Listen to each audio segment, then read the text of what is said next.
at the University of Ibadan. Distinguished ladies and gentlemen, good afternoon and welcome to the Southwest North Central Regional Quarterfinals of the debates competition under the Youth Leadership Development Program.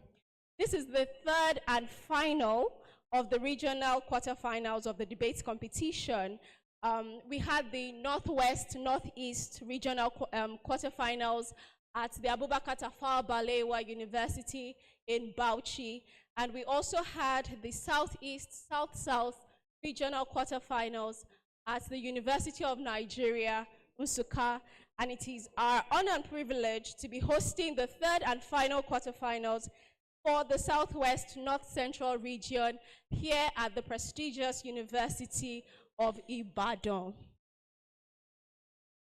Now, one of the key goals of the debates competition organized by Leap Africa is to train young Nigerians to discuss topical issues from a place of research and facts, not just relying on emotions and, sentiments. And for these quarterfinals, which we are holding in conjunction with one of the Change Project teams here at the University of Ibadan, you will hear more about Change Project teams later. They have put together a simulation of the Nigerian National Assembly. And for the last couple of days, we've had representatives of different constituencies learn how to and have also participated in the proceedings of the Senate. They have proposed bills, reforms of existing bills. They have discussed bills. In fact, I think I can say that they have done and undone. They have even impeached the original Senate president and sworn in another Senate president. But it has been, an enlightening time, very exciting. We have listened into some of the debates and arguments, and it goes to show one of the key reasons why we are doing these debate competitions and training young people in, the skills of being able to debate logically and not just relying on emotions,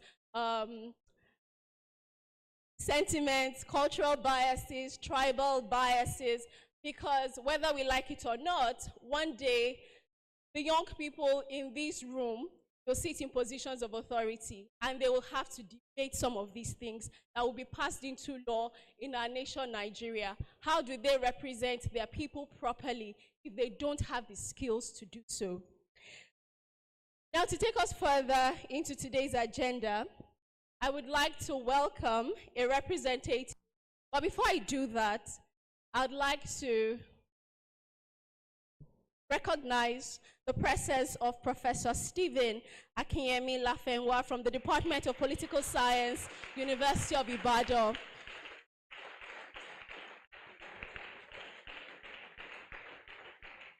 You're welcome, sir. Thank you for joining us. To take us further into today's agenda, I'd like to invite a representative of Leap Africa, the host of this debate competition, to tell us more about Leap Africa, the Nigeria Youth Futures Fund, and of course the Youth Leadership Development Program. Ladies and gentlemen, please put your hands together for Ijeoma Kalu. Keep clapping until she gets here.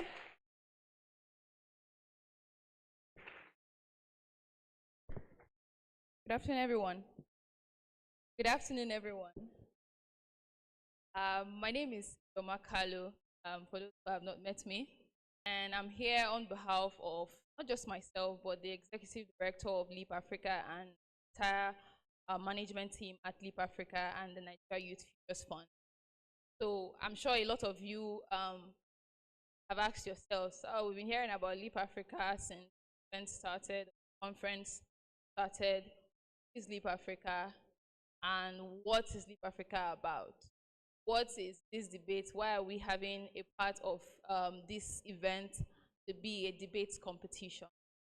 And I'll do my best in a few minutes to give us a little bit of insight on who we are at Leap Africa and what it is that we do.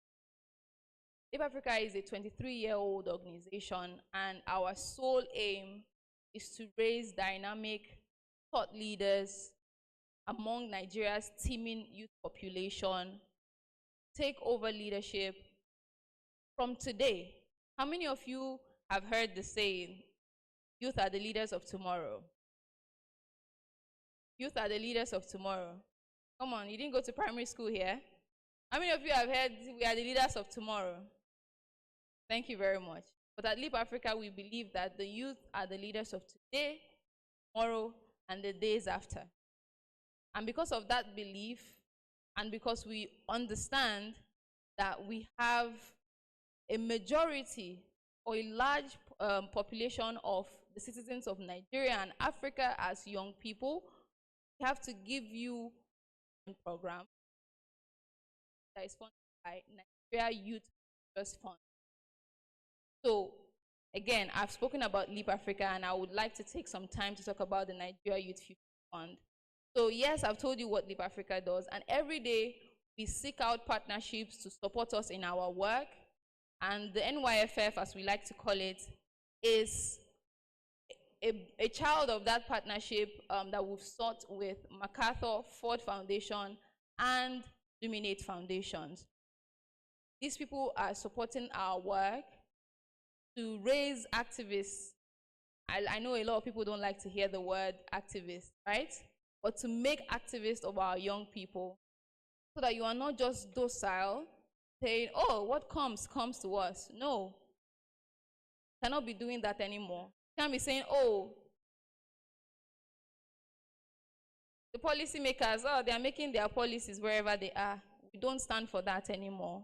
We need to open up our mouths and have conversations, debate issues, and even start to make actions towards changing the narrative about the policies that are being made that affect young people and they affect the citizens of Nigeria. That's what that fund is. We have about funding to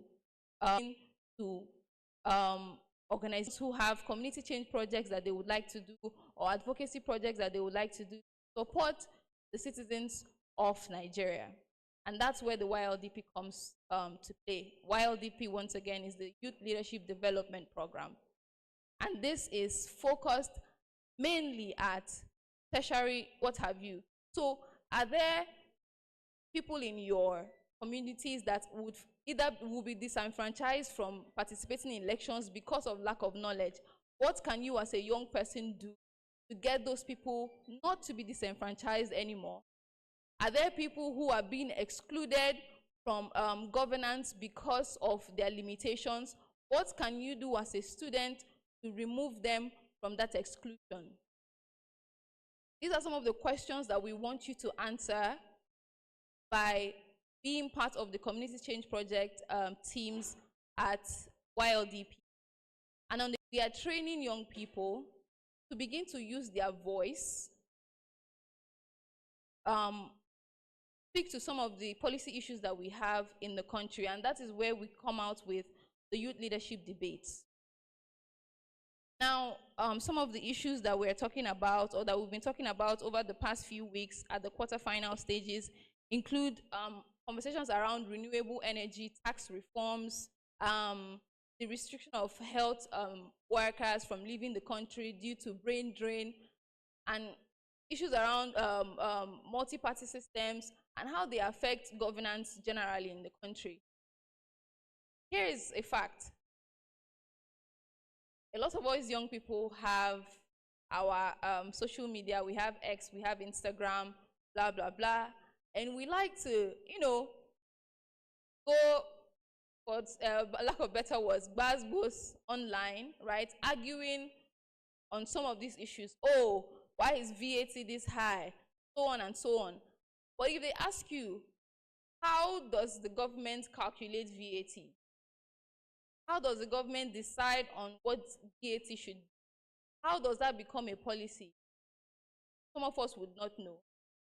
So we have sought for young debaters from different universities across the country to take their time to research these issues, and they would be coming here to give us very informed debates, also educate the general public on these matters. We want a situation where, just like these debaters who have stepped out to work, every young Nigerian takes their time, research issues around policy before they even open up their mouths, say anything about it. We do not want uninformed young people as much as we do not want uninformed leaders for our country. Does that make sense? We want young people, our policymakers included, to be informed about the matters that affect them. Not be in a position of leadership, but at least there is something that someone will say, oh, let's do this way. You say no, because we have done the research, and this way cannot give us what we need as a country. So we need young people to get to that point where we put it upon ourselves to say, hey, this is not how we want our country to run, till people pay attention. I was having a conversation with my colleagues this morning, and we're like, oh, sometime in the last two governments at the federal level, students were able to go out to protest and ask for a change to something, and that change was made. But in current going out to protest and no change is made, there might be reasons to it. Might be the fact that the students are not saying the things that need to be said, that need to be listened to, or the policymakers who are supposed to be making the change are not listening. So what needs to be said, the people who must be listening. So the debates today, your model National Assembly hearings, plenaries, are all geared towards training young people, say what needs to be said from a place of research, and saying it to the people who they need to be said to, till we get the Nigeria that we want. Finally, the theme for these debates said, speaking for the Nigeria we want. We'll continue to use our voices, research, continue speaking, continue making action. We get the Nigeria that we all want. And that is what Leap Africa and the Nigeria Youth Futures Fund stands for. Please, I would like to urge you to listen very carefully to the debate here today, and for the senators now elected at the Model National Assembly, even when you go to your plenary, let's leave for a while. Let's try to not just stick to, oh, this is what the order of business. But let's remember that we are making or trying to pass bills into law that will help listen, engage. And you can chair the debaters if you must so, but you can, snap your fingers so that you do not distract them.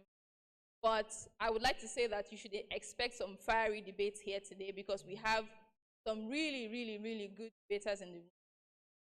Please, and after we're done here, you can do well to also